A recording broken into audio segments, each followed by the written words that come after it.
근데 중국에서 웅변이 발달했다 이런 거 없잖아요. 황제가 왜 웅변을 배우겠어요? 침묵할수록 권력이 생기는데.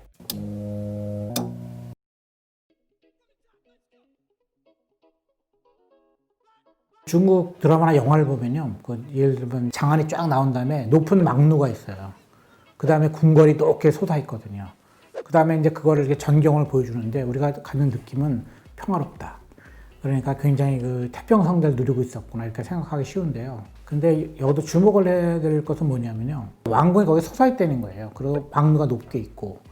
근데 그런 걸 유심히 보면은 왕은 백성들한테도 보이지 않아요. 그런데 왕은 백성을 볼 수 있죠. 막루를 통해서. 백성들은 일을 하고 있는데 평지잖아요. 그런데 느낌은 어떠냐면요. 저 막루에서 자기를 항상 감시하는 것 같아요. 다 보고 있어요. 위에서. 그러니까 내가 뭘 하는지 다 알고 있는데 나는 몰라요. 뭘 하는지를. 그 다음에 그 막루 안은 안 보이고 하지만 나는 또 저 막루에서 나를 보고 있고 그런 구조로 설계가 됐다는 거예요. 의도적으로. 지배자는 자기가 어둠 속에서 보이지 않는 곳에서 너희를 볼 수 있다. 이런 시선을 가지고 지배한다는 거예요. 그게 이제 벤더민이라는 사람이 원형 감옥에서 그거를 일원화시킨 거예요. 감옥을 어떻게 설계했냐 이런 문제를 사람이 논했는데 어떻게 설계하냐면요. 원형으로 감옥을 지은 다음에 가운데 막루를 세운다는 거예요. 근데 막루 안이 불이 꺼져 있어요. 그러면 원형 감옥으로 이렇게 돼 있으면은 죄수들이 쭉 들어있는데 죄수들은 느끼는 거죠. 나를 보고 있다 항상. 죄수들은 그 막루 안을 들여다볼 수가 없어요. 그러니까 지배를 당한다는 거예요. 감시, 시선의 지배를. 근데 그런 거와 똑같은 원리가 적용이 된다는 거예요. 의도적으로 그렇게 만들었다는 거예요. 의도적으로. 그런데 재밌는 건 뭐냐면요. 황제가 이동하는 그 통로가 있잖아요. 이런 다리 같은 데인데 그게 다 가려져 있어요. 안 보여요. 그 황제가 어디로 이동하는지 알 수가 없어요. 황제가 어디로 이동하는지 아는 사람이 극소수예요. 가족 이외에는 모르잖아요. 일부러 이제 만든 거죠. 그렇게. 근데 이것은 기록에 나와 있어요. 그러니까 황제는 안 보이는 것이 권위를 갖는 그게 이제 그 근거가 된다는 거죠. 그래서 적극 이제 진언을 해가지고 그렇게 만들어진 거예요. 이동하는 그 통로 이런 것도 다 가려요. 다 가리면서 점점 이제 안 보이게 만드는 거죠. 점점 멀리. 그러니까 그 궁에서도 굉장히 먼 데까지 들어가야지 황제를 볼 수 있어요, 왕을. 그 일부러 이렇게 만든 거라는 거예요. 보이지 않는 곳으로. 보이지 않지만 너희들을 다 보고 있다. 그것이 권력의 핵심이라는 뜻이에요. 황제한테 접근하기가 힘들어요, 거기까지 가기가. 그 진나라 한나라 때부터 그렇게 만든 거예요, 일부러. 가려져 있고 보이지 않고 접근하기 힘들게. 권위, 지배력의 상징인 거지. 그래서 그것이 권력의 구조를 나타낸다는 거예요. 근데 저는 이거에 관해서 동의해요. 이런 건 의도적으로 설계된 거예요. 그런데 그 근거가 재밌는 건데 노자라든가 이런 책에 나온다는 거예요. 보이지만 보이지 않는 존재가 지배한다. 그게 도라든가 뭐 이런 거잖아요, 사실은. 그런데 그거를 궁에다 적용한 거예요, 궁에다.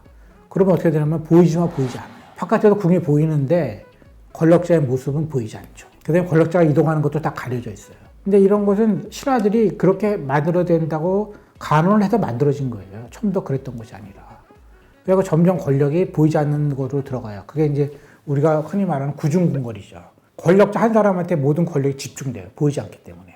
그러니까 무슨 얘기냐면 공식적인 권력 기구를 무시하고 가까이 있는 사람들의 권력을 독점할 가능성이 높아진다는 거예요. 그게 가족, 친척, 고문단, 황족 뭐 이렇게 표현되는 가까운 사람들이잖아요. 그 사람들이 권력을 장악한다는 거예요. 왕궁 내에서의 권력 다툼은 멀리 있는 사람이 하는 게 아니라 항상 가까이. 그런데 어떤 재미난 표현이 있냐면요. 사람들이 그 문제점을 알고 있었대요. 황후라든가 아니면 이제 그 부인이라든가 어머니가 사실은 권력을 다 휘둘렀다. 이렇게 드러나면 그러면 사람들이 분노했다는 거예요. 그 폭발하고. 왜냐하면 그 공식 권력 기구가 아니잖아요. 하지만 이 문제가 피할 수 없었죠. 왜냐하면 권력은 보이지 않는 곳에서 보이는 것을 지배한다. 이런 것이 있는 한 자꾸 숨어 들어오게 돼 있잖아요. 그렇다면은 이런 문제가 불거질 수밖에 없죠. 이 문제는 그래서 중국에서 그 제국이 끝날 때까지 지속돼요. 근데 그 이제 원형이 진나라 한나라 때 이미 만들어졌다는 거예요. 우연히 생긴 게 아니라 의도적으로 만들어졌다는 거예요. 이걸 깨려는 통치자는 중국에는 없었던 것 같아요. 그러니까 그 로마라든가 이런 데 보면은 권력자가 직접 대중 앞에서도 대중연설을 하거든요. 아니면 이제 그 사람들이 모인 원로원 이런 데서 토론하잖아요. 그래서 웅변이 발달한 거죠. 왜냐하면 설득시켜야 되니까. 그걸 극장 정치라고 하는데 극장에서 쇼를 보여주듯이 교황도 퍼포먼스를 했다는 거예요. 끊임없이. 공개적으로 하는 거죠. 왜? 권력이라는 게 숨어 있을수록 권력이 생긴다. 이런 게 서양에는 없었어요. 대중 앞에서 권력을 자기가 과시하려는 것이 더 컸었죠. 그러니까 왕들이 개선을 하면 엄청나게 큰 잔치라고 그러는 거예요. 대중적인 퍼포먼스를 하는데 근데 중국에서 웅변이 발달했다 이런 거 없잖아요. 황자가 왜 웅변을 배우겠어요? 침묵할수록 권력이 생기는데. 현대 정치는 역시 대중 앞에 나서야죠. 지금 제도상. 그런데 중국은 아직도 폐쇄적인 그런 걸 택하고 있죠. 그러니까 중국은 지금 최고 실권자를 만나려면 외국의 정상, 미국 대통령도 도착하는 당일날 만날 수가 없어요. 숨어 있어요.